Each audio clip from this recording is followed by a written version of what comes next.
नमस्कार. आपण पाहत आहात एसपी न्यूज 57. बातमी शिरूर येथील भूमापन कार्यालयाच्या संदर्भात आहे.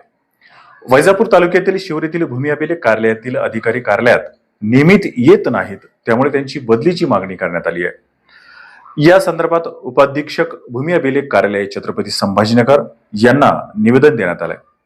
शिरूर शाखेत आठवड्यातून केवळ एक दिवस अधिकारी उपस्थित राहतात, त्यातही दुपारी काही तासच कामकाज होत असल्याने सर्वसामान्य नागरिकांची मोठी गैरसोय होत आहे.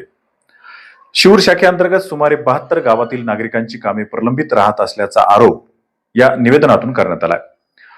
भूमापन अधिकारी श्रीमती जयश्री राजपूत यांची तत्काळ बदली करून त्यांच्या जागी कायमस्वरूपी अधिकारी नियुक्त करावेत, अन्यथा 15 जुलैपासून आमरण उपोषण करण्याचा इशारा बहुजन समाज पक्षाचे जिल्हाध्यक्ष बाबासाहेब पगारे यांनी दिलाय.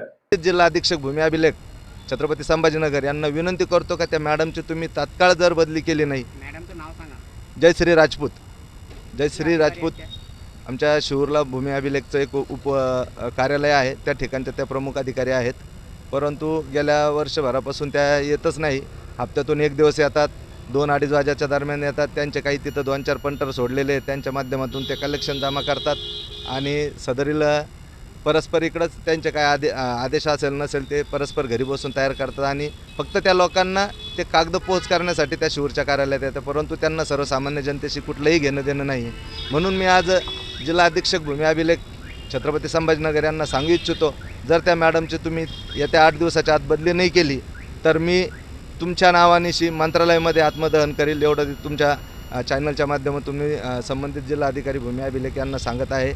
आणि अशा अधिकाऱ्यांना का पाठीशी घालतात याचा प्रश्न निर्माण होतो का जिल्हा अधीक्षक सुद्धा त्यांच्या काही घेण्या देण्यामध्ये इन्व्हॉल्व आहे. अधिकाऱ्यांची तत्काळ बदली करून कायमस्वरूपी अधिकारी नियुक्त करावेत, अन्यथा 15 जुलैपासून उपाधीक्षक भूमी अभिलेख कार्यालयासमोर आमरण उपोषण करण्यात येईल. या आंदोलनाची सर्वस्वी जबाबदारी प्रशासनाची राहील, असा इशाराही निवेदनातून बाबासाहेब पगारे यांनी दिलाय. अधिक बातम्यांसाठी पाहत रहा एसपी न्यूज 57.